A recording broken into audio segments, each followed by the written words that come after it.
Halo kawan-kawan, selamat datang di Engineer Walkthrough. Oke, jadi dalam channel ini kita akan sama-sama belajar untuk meningkatkan kemampuan kita sebagai seorang engineer.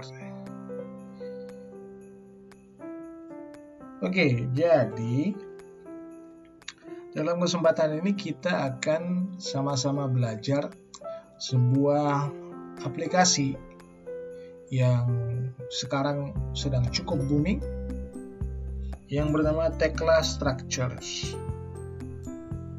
Dalam tutorial ini saya menggunakan Tekla Structures edisi 2022. Nah, seperti yang kita lihat bersama, ini adalah interface awal ketika kita baru saja membuka aplikasi. Kita akan disajikan dengan tampilan sebuah grid. Nah, ini bagi rekan-rekan engineer pasti sudah tahu nih, grid itu apa. Jadi, grid itu merupakan suatu sistem garis dan titik untuk menjadi acuan dalam menentukan posisi elemen struktur.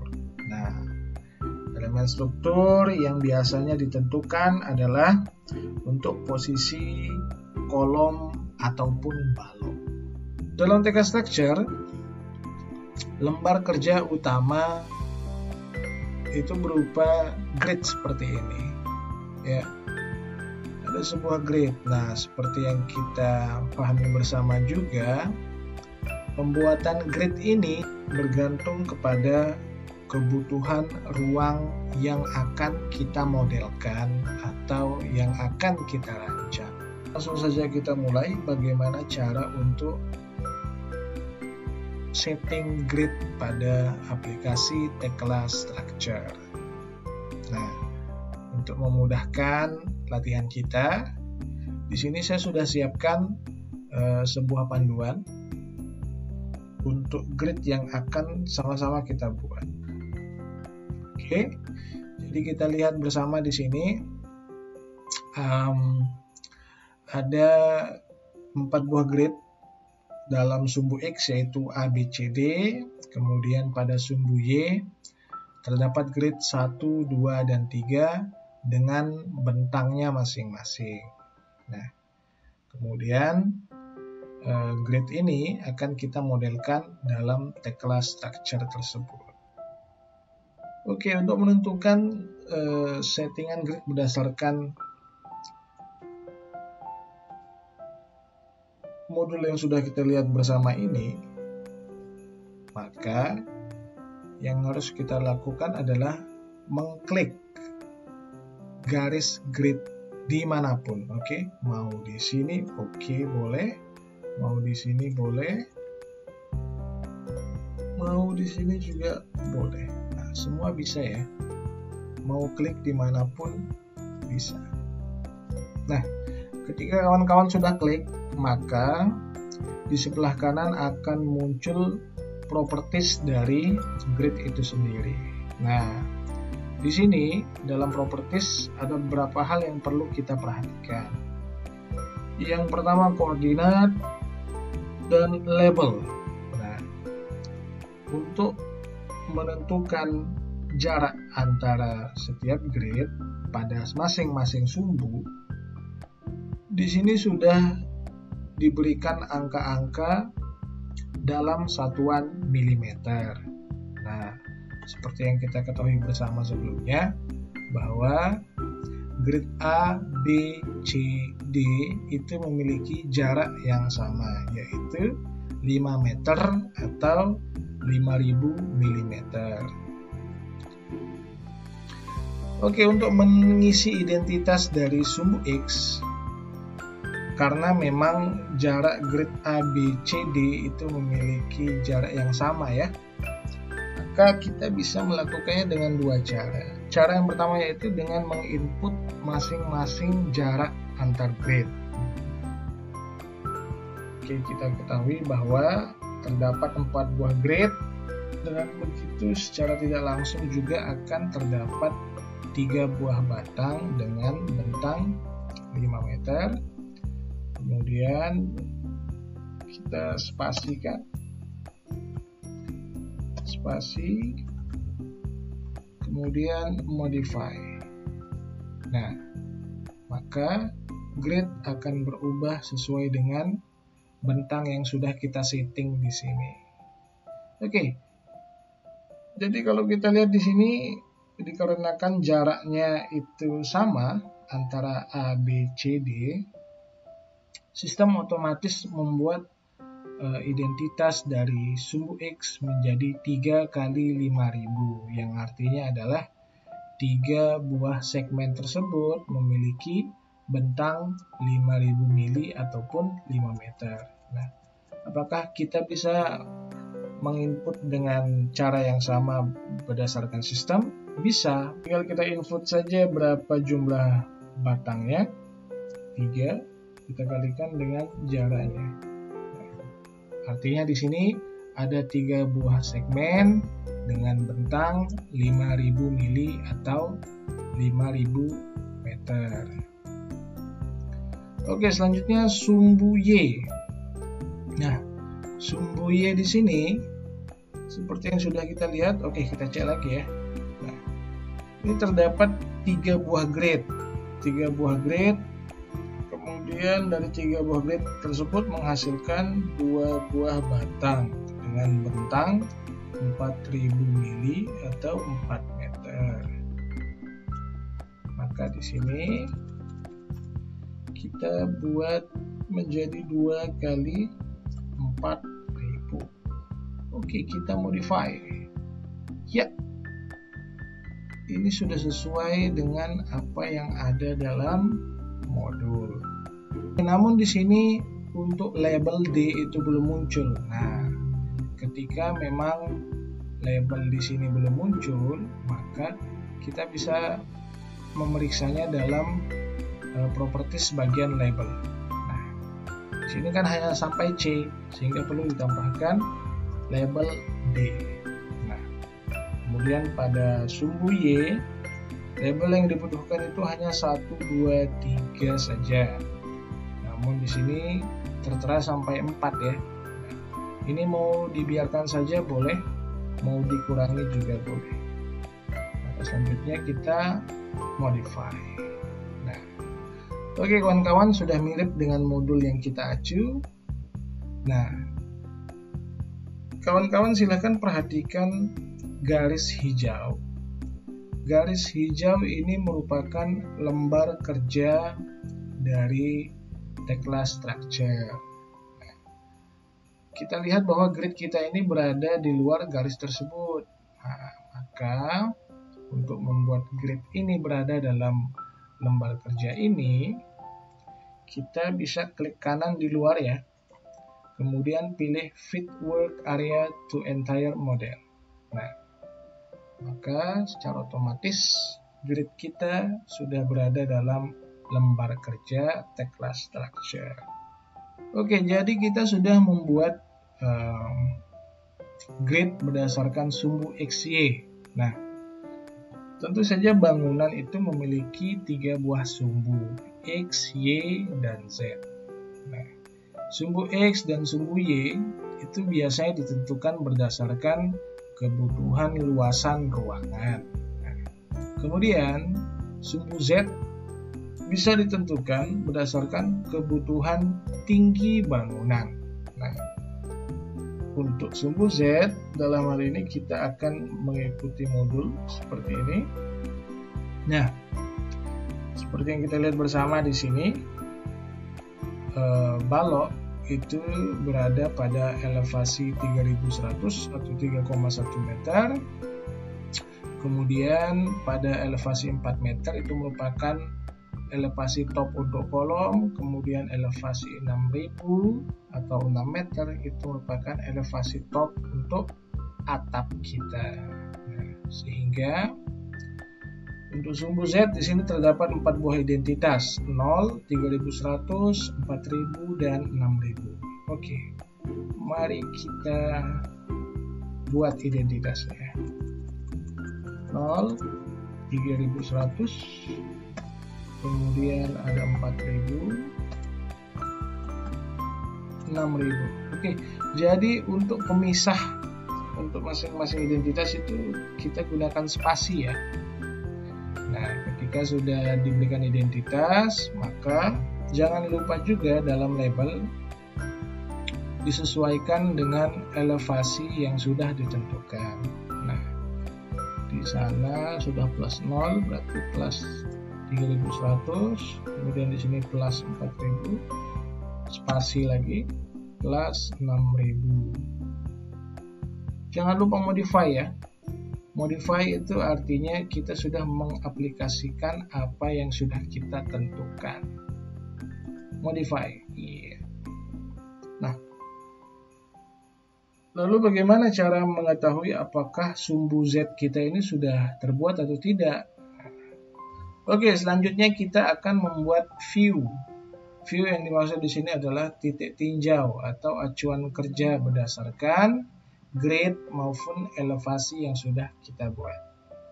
Nah, kalau kita klik di pojok kanan, di sini ada window. Nah, ada list ya, view list. View yang ada di sini hanya satu view saja, yaitu view 3 dimensi. Nah, view yang akan kita buat itu tujuannya untuk mempermudah pekerjaan kita dalam mendesain dari berbagai titik tinjau. Nah, kalau teman-teman pernah belajar AutoCAD, di sana ada yang namanya tampak depan, tampak belakang, tampak samping kiri, tampak samping kanan. Nah, kurang lebih akan menjadi seperti itu. Oke, cara membuat view, maka silahkan klik view. Ya, di sini dalam toolbar ada view. Kemudian di sini ada view, new view. Nah, dalam new view silahkan klik along grid lines. Nah, tidak ada yang perlu disetting, silahkan langsung create saja, klik create. Nah, setelah kita klik create, maka di sini sudah muncul berbagai macam view.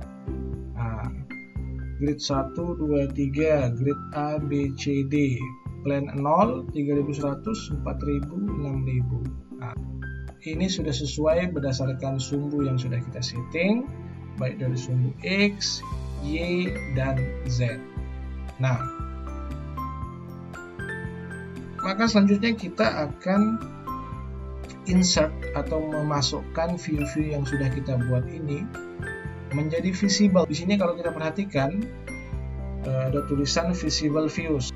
Artinya adalah titik-titik tinjau itu akan terlihat ketika kita kehendaki.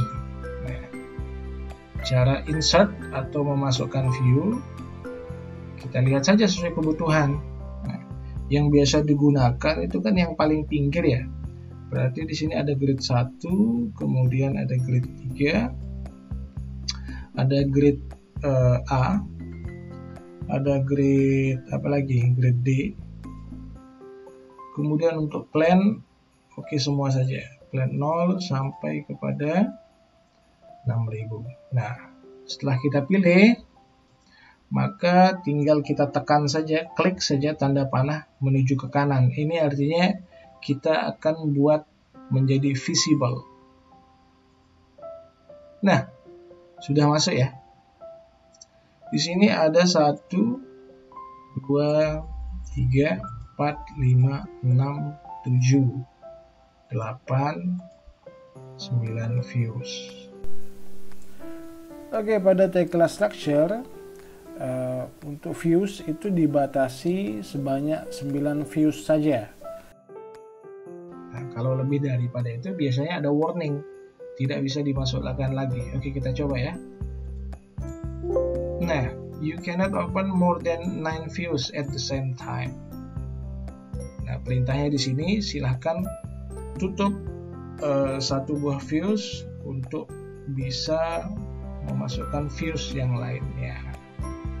Nah, karena di sini sejak awal kita sudah punya satu titik tinjau yaitu tampak 3D, kemudian kita tambahkan dengan 8 titik tinjau lainnya.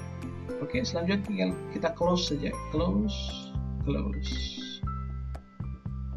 Nah, Kalau kita perhatikan di atas ini terdapat identitas view yang sedang kita gunakan. Nah, dalam hal ini view yang masih kita gunakan adalah view 1 atau view 3 dimensi. Kita Ctrl P. Oke. Nah, bagaimana untuk memunculkan view yang kita kehendaki? Anggap saja kita ingin melihat dari tampak samping kanan, ya, atau dari grid A. Nah, di sini ada window, kemudian di sini view listnya bertambah ya. Dari sejak awal itu hanya 3 dimensi saja, kemudian di sini sudah sangat banyak sesuai dengan sumbu XYZ yang sudah kita setting. Kita coba lihat dari dari grid A ya. Nah, dari grid A kita sudah bisa melihat berdasarkan sumbu Y dan Z.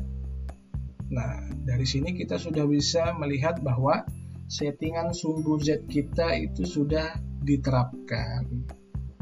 Di sini ada elevasi 0, 3,1 meter, 4 meter, dan 6 meter.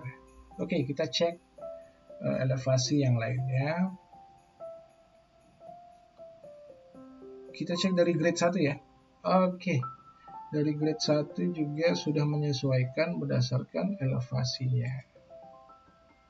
Kita lihat dari plane 0. Nah, ini plane 0 itu artinya elevasi 0 plus 00. Ini sebenarnya lebih mirip dengan ini ya, tampak 3D dari view 2 dimensi. Oke, kalau kita lihat dari sini, maka plane 0 itu sejajar dengan sumbu XY-nya ya, sumbu XZ. Nah, sekarang coba kita lihat plane 3100. Nah, sekarang sudah berbeda kawan-kawan. Tidak lagi selevel dengan sumbu XYZ ataupun titik 0. Nah, kalau kita naikkan lagi 4000, makin naik lagi tuh. 4000, kita lihat, iya makin tinggi dia. 6000. Oke, untuk rotate view dalam bentuk 3 dimensi kita bisa lakukan dengan tekan Ctrl, kemudian tekan scroll. Oke, maka kita selanjutnya bisa memutar sesuai dengan keinginan kita. Oke, demikian pembahasan kita kali ini. Untuk selanjutnya kita akan sama-sama belajar memodelkan fondasi pada struktur bangunan pada Tekla Structure. Jika kalian suka video ini, silahkan di subscribe, kemudian like. Kalian juga bisa tulis di kolom komentar untuk aplikasi-aplikasi yang sekiranya sangat bermanfaat untuk kita pelajari bersama-sama. Oke, sampai jumpa lagi. Hello engineers, selamat datang lagi di Engineer Walkthrough. Pada kesempatan kali ini, kita akan sama-sama belajar lagi dalam aplikasi Tekla Structures. Oke, sekarang kita akan belajar mengenai bagaimana cara untuk melakukan perintah copy dan move pada Tekla Structures. Seperti yang kita ketahui bersama bahwa perintah atau komen copy, move itu juga tersedia di berbagai macam aplikasi lainnya, semisal seperti AutoCAD, Revit, dan lain-lain. Pertama, kita akan membuat item yang akan di copy maupun di move. Nah, untuk itemnya di sini kita coba pakai yang footing saja ya.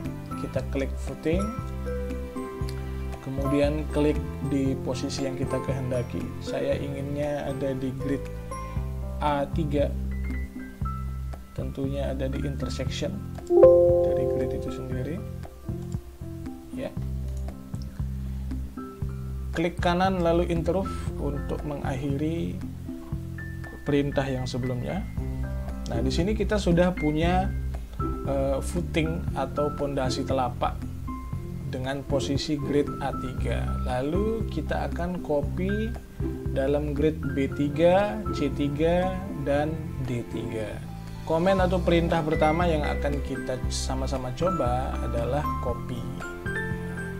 Pertama kita klik itemnya, lalu klik kanan. Nah, di sini ada berbagai macam pilihan. Kita pilih copy. Nah, seperti AutoCAD, pada tecla structure untuk acuan kopinya itu perlu dipilih terlebih dahulu. Nah, sebenarnya dalam tecla structures sama juga seperti AutoCAD. Di sini sudah terdapat perintah atau arahan yang harus dilakukan untuk menjalankan komen yang kita kehendaki. Perintahnya adalah kita lihat ya, pojok kiri bawah. Pick the origin for copying. Nah, ini titik acunya yang mana begitu.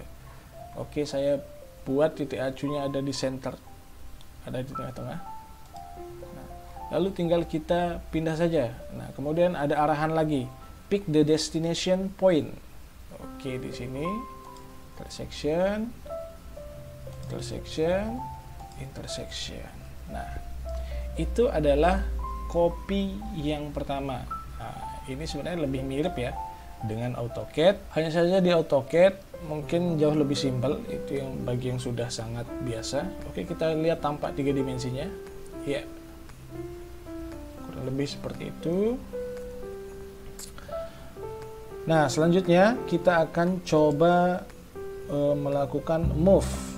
Nah, move artinya adalah memindahkan item ataupun objek ya. Hanya memindahkan saja dari posisi awal ke posisi yang kita kehendaki. Kita blok dulu item atau objek yang ingin kita pindah, klik kanan, kemudian pilih move. Sama juga seperti copy yang tadi, kita tentukan titik kopinya ada di mana. Saya pilih centering, akan saya pindah ke grid A2. Iya.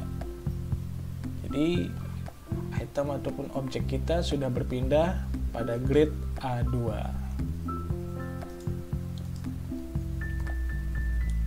Nah, itu tadi merupakan perintah ataupun komen copy dan move. Nah, pada tecla structure terdapat sebuah inovasi untuk copy dan move. Nah, salah satunya adalah copy linear, copy mirror, copy rotate. Dalam AutoCAD, copy, move, dan mirror, rotate itu merupakan komen yang terpisah. Nah, kalau di dalam tecla structure menjadi sub dalam copy dan move itu sendiri. Oke, kita coba bersama-sama. Ini akan saya pindah dulu. Saya akan pindah dulu ke asalnya ya. Asalnya tadi ada di grid A3.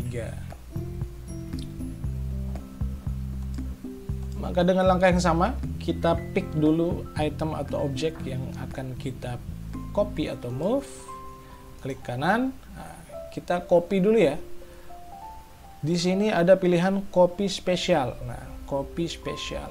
Kita klik copy spesial, lalu kita sama-sama coba dulu yang linear. Nah, setelah kita pilih copy linear, maka akan muncul sebuah box. Box di sini merupakan identitas dari perintah copy yang akan kita aplikasikan. Kalau kita lihat di sini terdapat identitas DX, DY, dan DZ. Berdasarkan sumbu acuan, kita akan melakukan perintah copy linear. Linear itu artinya lurus ya, entah itu ke sumbu X, ke sumbu Y, maupun ke sumbu Z.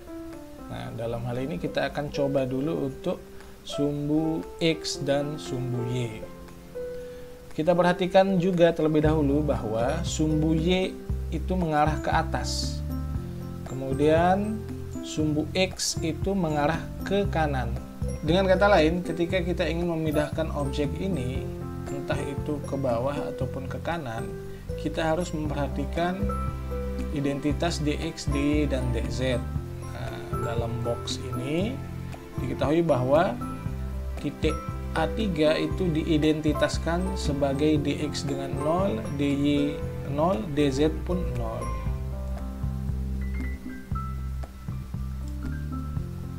Kalau kita kehendaki A3 ini bergeser ke kanan, maka nilai dx positif karena sesuai dengan arah sumbu x itu sendiri. Ketika kita kehendaki item atau objek kita itu bergerak ke bawah atau di copy ke bawah, linear ke bawah, maka nilai y itu minus karena berlawanan dengan arah sumbu y itu sendiri. dz, ketika memang item atau objek kita ingin kita pindahkan ke elevasi yang lebih tinggi, maka tentu di sini plus. Kalau lebih rendah tentu minus. Kemudian number of copies itu fungsinya adalah untuk menentukan jumlah item yang akan di copy. Sekarang kita coba ya. Oke, terlebih dahulu kita harus mengetahui berapa jarak antar masing-masing grid yang tentunya akan menjadi posisi. Nah, untuk itu kita bisa klik dulu gridnya. Nah, di sini ada properties. Kita bisa lihat bahwa dalam sumbu X itu jaraknya linear sama ya. Di sini kita bisa lihat bahwa sumbu X dalam step grid itu memiliki jarak 5 meter, kemudian Y 4 meter. Kita klik itemnya, klik kanan, copy spesial, copy linear. Nah, kita akan pindah, kita akan copy A3 ke B3. Maka yang bekerja di sini hanya sumbu X dengan jarak 5000. Jumlah kopinya 1 ya, kita pilih klik copy ya, sini sudah langsung.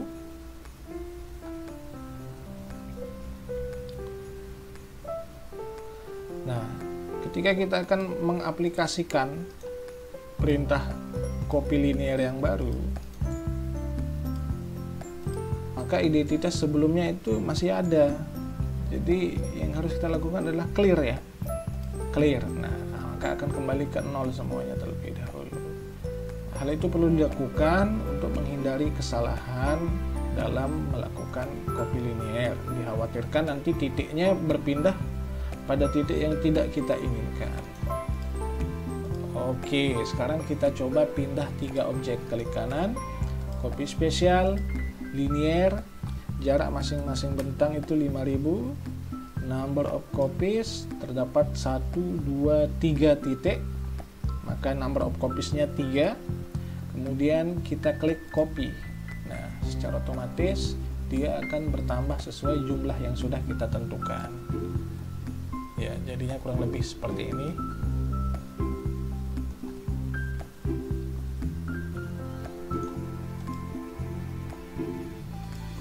Nah, itu adalah copy linear. Nah, sekarang kita coba copy ke bawah ya.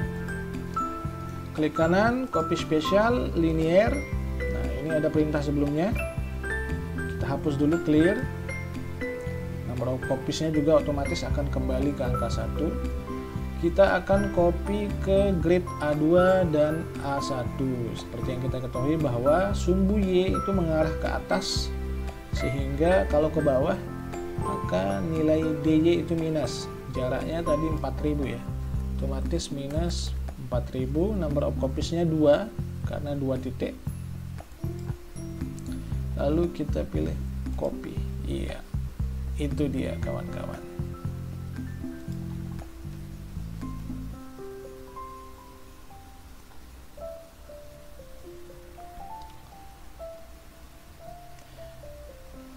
Oke, jadi copy linear ini sebenarnya lebih cocok diaplikasikan ketika memang jarak dari grid yang akan kita tuju itu sama semua ya, tidak ada variasi, dalam artian seragam.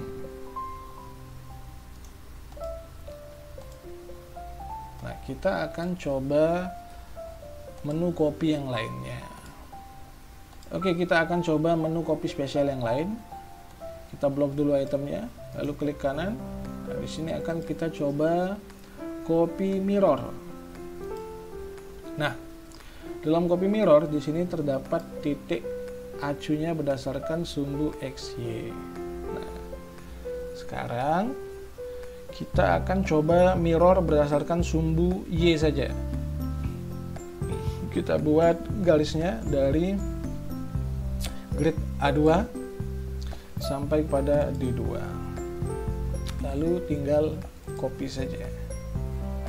Angel ini sementara kita kosongkan karena angel lebih digunakan untuk item-item yang tidak sama sisi. Oke, jadi sudah dua macam, copy linear dan copy mirror. Coba kita hapus dulu, kita coba aplikasi yang lain. Kita blok, kemudian sekarang kita coba move ya, move spesial, move linear. Kita akan pindah dari grid A3 menuju A2. Jadi semua yang ada dalam grid 3 itu akan berpindah ke grid 2 pada sumbu Y yang artinya minus ya, karena ke bawah minus 4000. Kita move, akan berpindah. Ketika kita tidak hilangkan identitas pindah sebelumnya dan langsung move, maka dia akan berjalan sesuai perintah sebelumnya. Kalau kita kembalikan menjadi plus 4000, kita move, nah dia akan naik sesuai dengan identitas sumbu Y yang mengarah ke atas, sehingga kalau mau ke atas itu harus plus.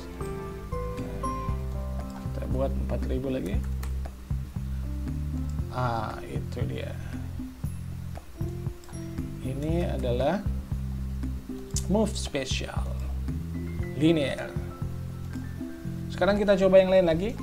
Klik kanan, move spesial, lalu mirror. Nah, ini kurang lebih sama dengan copy spesial yang tadi. Hanya saja ketika di move, maka objek yang ada di titik semula itu tidak akan ada lagi. Kalau di copy itu kan masih ada ya. Nah, kalau di move itu benar-benar dipindah sesuai judul lah. Kita move, iya dia akan berpindah seperti itu. Oke, selanjutnya kita akan coba aplikasikan copy spesial rotate. Nah, kita coba buat objek atau item yang tidak sama sisi. Dari toolbar style kita klik kolom, kemudian pick posisinya. Nah, di sini kita sudah punya kolom ya, kolom dari baja. Nah, tanpa atasnya akan seperti ini. Nah, ini adalah properties dari baja tersebut. Kita akan pelajari bersama-sama lebih lanjut. Namun saat ini kita fokus dulu ya untuk move dan copy. Nah, bisa kita lihat di sini bahwa flank itu ada di sumbu A. Webnya juga sejajar dengan grid A. Kita akan buat web ini searah dengan grid 3. Maka kita butuh untuk rotate atau memutar. Maka cara yang harus dilakukan adalah klik objek, kemudian klik kanan, move spesial, rotate. Nah, di sini akan ada identitas rotate-nya. Untuk tidak bingung mengisi identitas tersebut, cara yang pertama adalah kita harus membuat sumbu putarnya di mana. Sumbu putar ini akan menentukan posisi perputaran dari objek itu sendiri. Saya pilih di sini di tengah-tengah. Oke, maka otomatis akan terisi sendiri untuk identitas Y0 dan Y1. Angel rotate. Nah, angel rotate ini maksudnya adalah sudut putarnya. Nah, kalau 180 ini tentu akan kembali ke posisi semula ya. maka saya akan masukkan di sini 90 derajat. Lalu kita klik move. Nah, dia sudah berpindah, kawan-kawan. Kita move lagi 90 derajat, ya, berputar.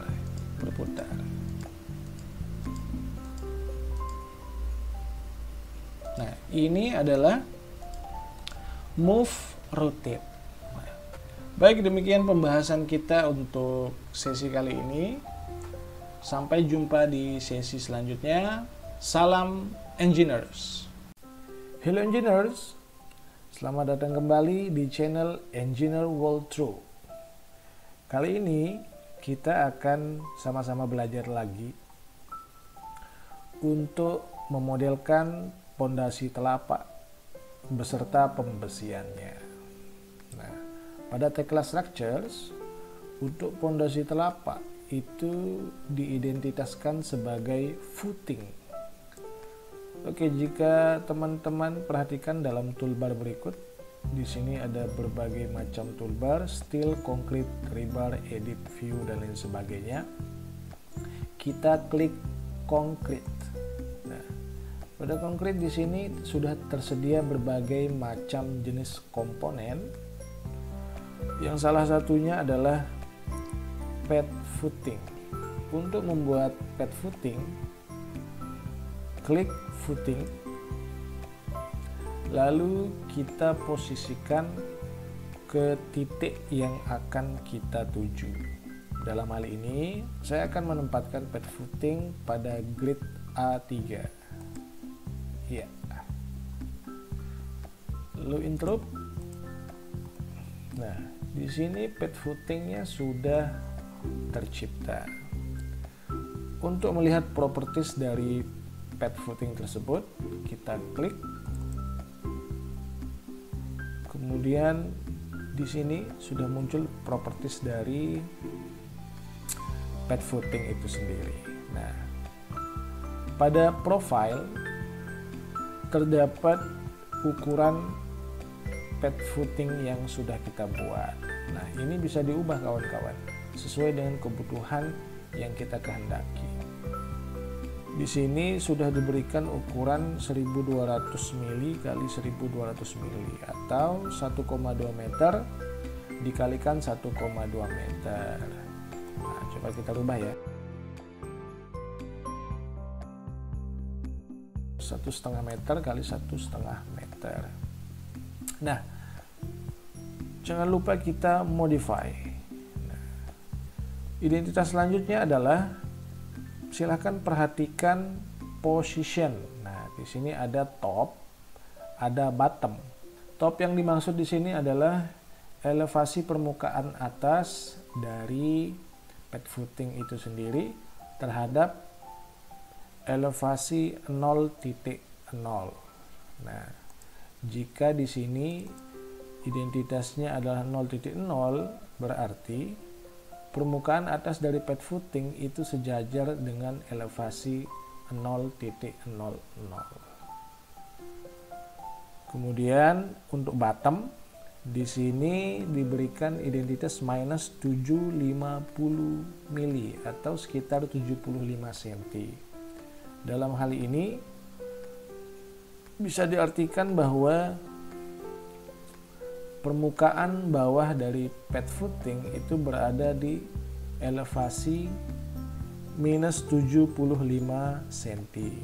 Nah, dari identitas top dan bottom, kita bisa mengetahui berapa tinggi dari pad footing yang sudah kita buat.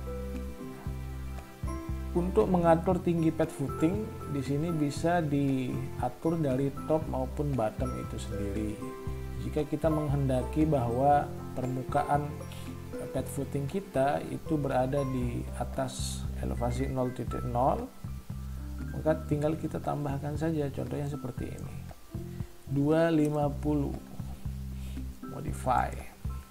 Nah, otomatis ketinggian dari pad footing kita akan menjadi 1 meter, yang dimana 25 cm nya itu ada di atas elevasi 0.0 dan 75 cm berada di bawah elevasi 0.0.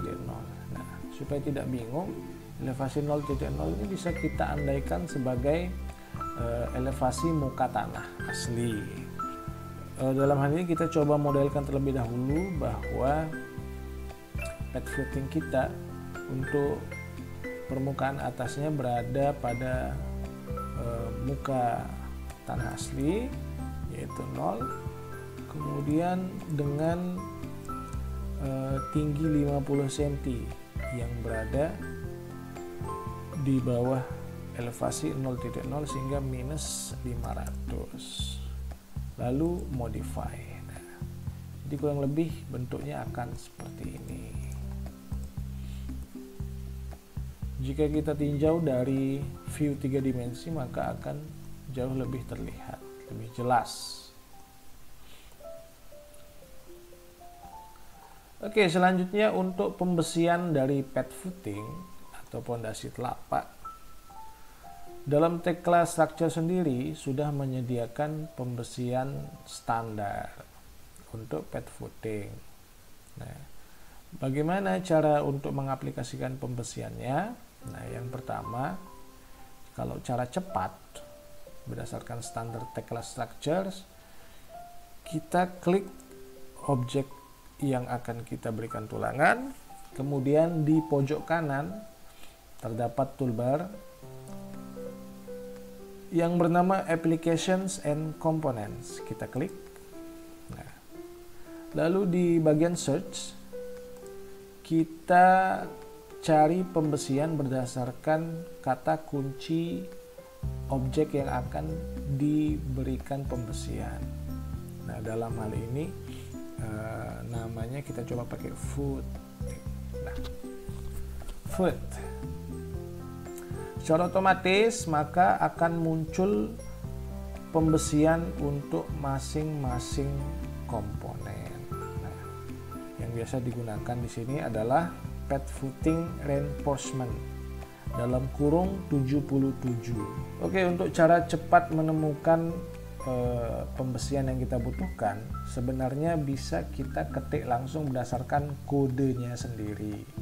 Nah, namun untuk kode-kode ini akan mudah kita hafalkan atau secara tidak langsung akan menjadi di luar kepala ketika kita sudah sering menggunakannya. Kita coba searching ya berdasarkan kode angkanya.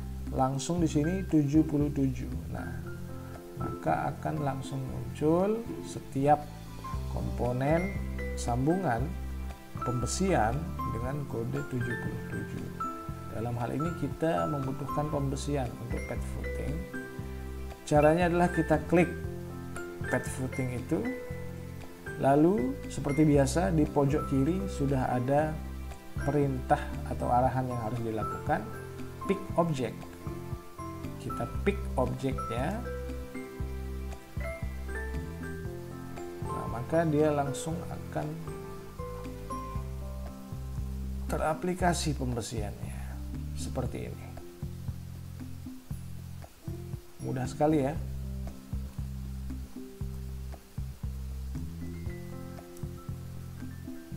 Oke, untuk mengatur view komponen kita bisa menggunakan Ctrl plus 1, Ctrl plus 2, Ctrl plus 3, dan Ctrl plus 4. Nah, kita coba masing-masing ya. Kita akan coba Ctrl plus 1. Nah, Ctrl plus 1 memungkinkan kita untuk menampilkan tulangan yang ada di dalam komponen. Dan Ctrl plus 1 maka tulangan dalam beton pad footing ini akan terlihat sangat jelas. Kemudian kita coba Ctrl plus 2. Ctrl plus 2 akan memberikan kesan transparan. Kemudian Ctrl plus 3 akan memberikan kesan grayscale, di mana dalam mode grayscale ini kita masih bisa melihat pembesian itu sendiri. Kemudian Ctrl plus 4 maka akan membuat komponen tersebut menjadi solid kembali.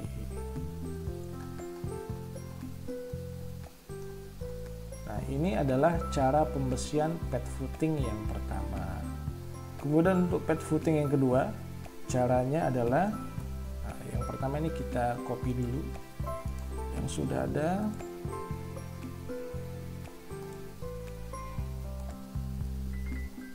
Kita cek dulu pembesiannya. Oke, untuk pad footing yang ada di B3 kita hapus dulu pembesiannya. Nah, kita buat menjadi solid dengan Ctrl 4. Cara kedua yang bisa dilakukan untuk membuat pembesian pada pad footing adalah dengan menggunakan menu bar group. Oke, menu bar group ini bisa kita temukan pada toolbar rebar. Nah, pada rebar ini ada yang namanya bar group. Kita klik bar group, lalu akan langsung muncul di sini sebuah arahan pick the part to reinforce. Artinya kita pilih dulu, kita klik dulu item yang akan kita berikan pembesian. Lalu pick the shape of the bar. To finish, press middle mouse button. Jadi dalam menggunakan aplikasi Track Class Structures, mouse akan digunakan dengan sangat optimal. Nah, middle click ini sangat jarang kita gunakan, namun dalam Track Class Structures digunakan. Pick the shape of the bar. Jadi kita akan membentuk profil tulangan dari footing yang sudah kita buat. Nah, pertama kita buat shape-nya, kita buat bentuknya seperti ini. Nah, ketika sudah kita bentuk persegi, maka middle click. Nah, lalu akan muncul pick two points to indicate the ring to reinforce. Jadi maksudnya adalah profil tulangan yang sudah kita bentuk tadi akan berjejer ke sisi yang mana. Nah, kita akan jejerkan profil tulangan tersebut ke arah sumbu Y ya. Ke arah sumbu Y berarti dari titik ini menuju titik yang ini. Nah, secara otomatis pembesian terhadap sumbu Y itu sudah selesai. Begitu cepat. Selanjutnya dengan cara yang sama, kita akan membuat pembesian pada sumbu X. Cara yang sama, klik bar group, kemudian pick the part to reinforce, bentuk profilnya persegi. Selanjutnya middle click, kemudian kita tentukan arah jejer dari tulangan yang sudah kita bentuk tadi. Dalam hal ini akan berjejer ke sumbu X. Iya, kita lihat. Nah, ini sudah terbentuk ya.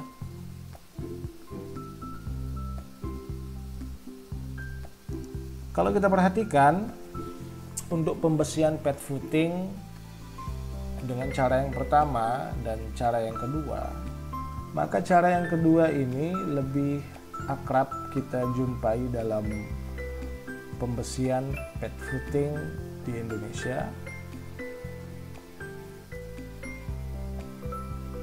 Nah, namun kalau kita perhatikan di sini pembesiannya masih bertabrakan satu sama lain. Nah, ini elevasinya masih sama, ini tidak mungkin pembesian akan dilakukan seperti ini. Maka kita akan setting dari propertiesnya. Sebelum kita setting ke properties, maka kita akan buat dulu laser barnya. Nah, cara yang sama, kita menggunakan bar group, lalu pick the part to reinforce, kita bentuk profilnya.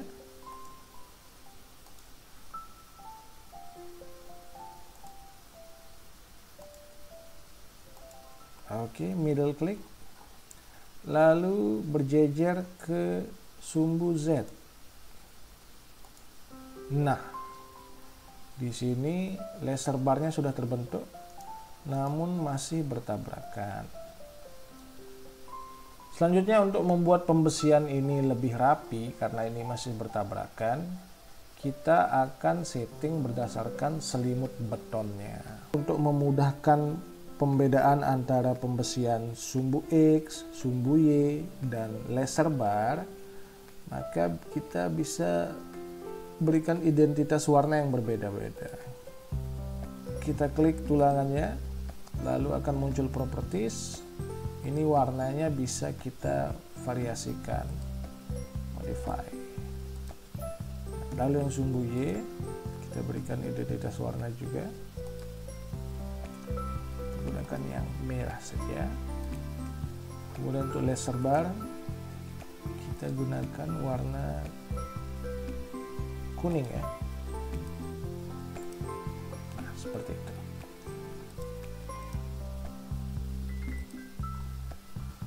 Oke, seperti yang kita ketahui, pada pembesian pad footing, laser bar itu berada di tepi yang paling luar. Kita klik laser bar, lalu akan muncul properties dari laser bar itu sendiri.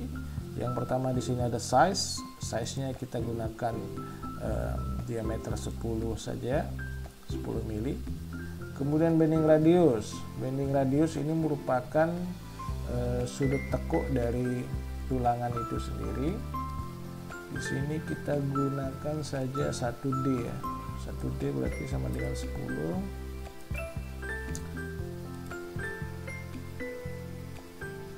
Di sini 10, di sini 10 juga.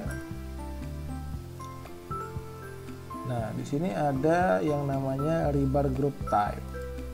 Rebar group type ini merupakan bentuk pembesian untuk sumbu X dan sumbu Y berdasarkan profil dari pad footing yang kita sudah buat. Nah, karena pad footing yang kita buat ini bentuknya persegi, kita gunakan rebar group type yang normal. Oke, selanjutnya di sini ada hook. Hook itu adalah tekuk ya, tekuk pada ujung tulangan. Nah, ada berbagai macam, 90 derajat, 135, 180. Nah, kita gunakan saja yang 135. Kemudian hooknya di sini ada dua macam, hook at start, hook at end. Nah, dua-duanya harus sama ya. Kita gunakan yang 135 saja. Ini berdasarkan kebutuhan saja, jadi teman-teman bebas memilih sesuai dengan kebutuhan masing-masing. Kemudian selanjutnya cover thickness. Cover thickness ini merupakan selimut beton. Nah, dikarenakan laser bar ini berada pada sisi terluar, maka selimut beton ditentukan berdasarkan posisi laser bar itu sendiri. Sini kita coba gunakan saja selimut betonnya 3 cm atau 30 mili.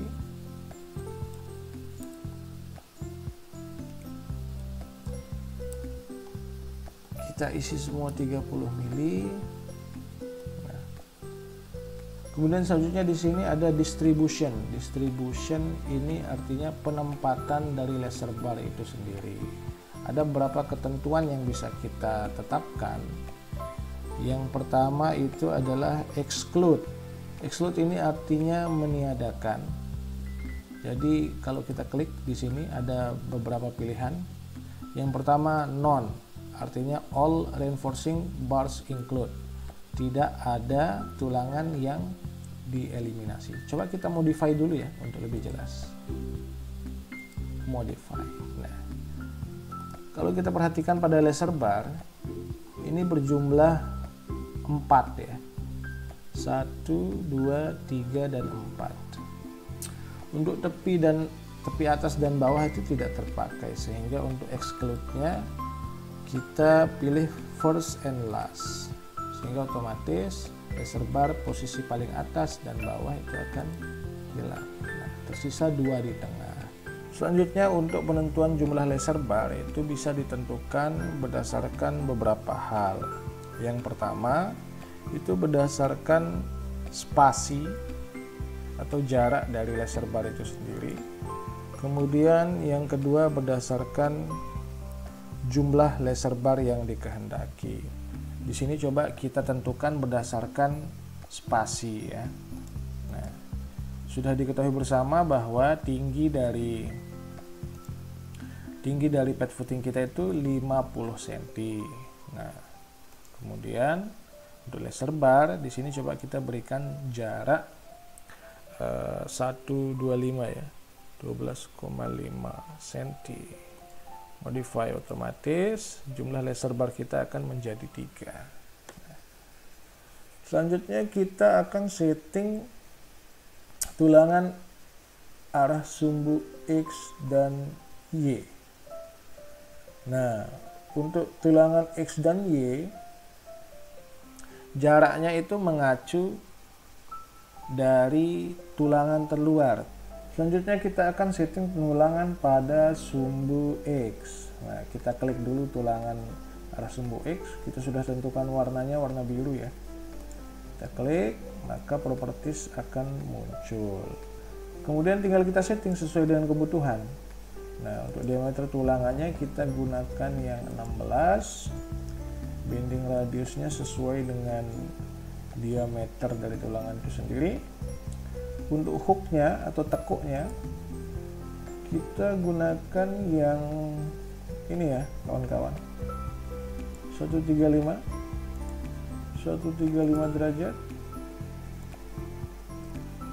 Untuk cover thickness kita sesuaikan dengan penentuan cover thickness sebelumnya, yaitu pada laser bar. Nah, pada laser bar sudah ditentukan cover thickness-nya itu sebesar 30 mili. Otomatis untuk cover thickness pada tulangan sumbu X itu tidak boleh sebesar 30 mili karena pasti akan bertabrakan, sehingga dia harus lebih besar. Nah, seberapa besar? Nah, caranya sebenarnya sangat gampang, hanya tinggal kita menambahkan selimut beton sebelumnya dengan diameter tulangan dari laser bar itu sendiri. Tulangan laser bar kita gunakan 10 mili, kemudian selimut dari betonnya itu 3 mili, bertotal 40 mili.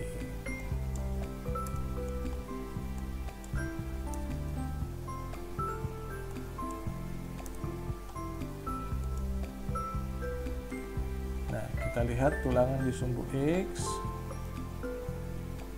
Oke. Di sini sudah tidak bertabrakan lagi ya. Untuk sumbu X ini yang ini ya.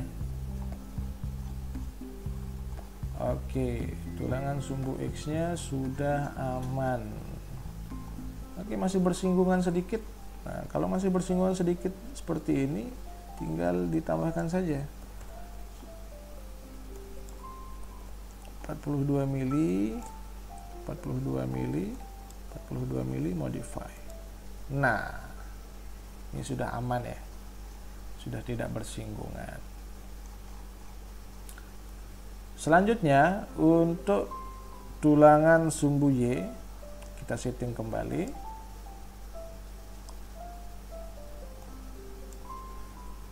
Diameter 16 oke. Selanjutnya cover thickness. Nah, hooknya 135. Cover thicknessnya tadi kita sudah menggunakan 42, kemudian plus 16 dikarenakan tulangan sumbu Y itu berdiameter 16 mili, sehingga cover thickness untuk tulangan sumbu Y 42 ditambahkan 16 kurang lebih 58. Kita modify. Nah, setelah kita lihat bersama bahwa sudah tidak ada tulangan yang bertabrakan lagi.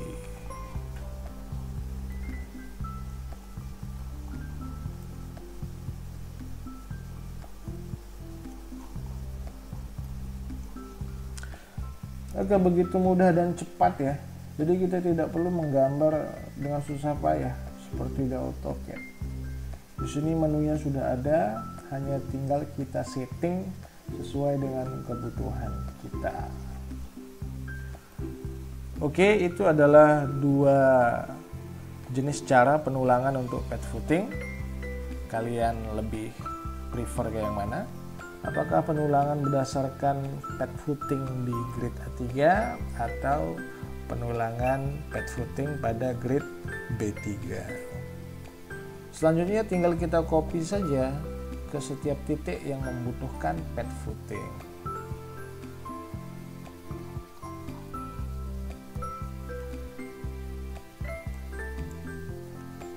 Oke, untuk lebih gampang kita buat dalam view solid dulu ya, Ctrl 4.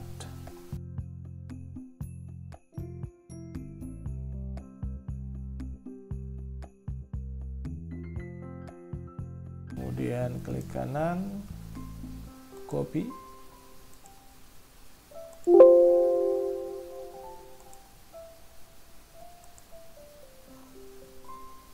Iya. Selanjutnya kita copy spesial. Linear ke arah sumbu Y. Jaraknya 8000, karena ke bawah maka minus. Copy. Kita lihat dari bentuk 3 dimensi. Ctrl 1. Intro. Nah, jadi lebih cepat dan lebih mudah, bukan? Baik, pada sesi selanjutnya kita akan sama-sama belajar mengenai pembuatan kolom beserta sambungannya. Demikian pertemuan kita pada sesi kali ini. Salam Engineers.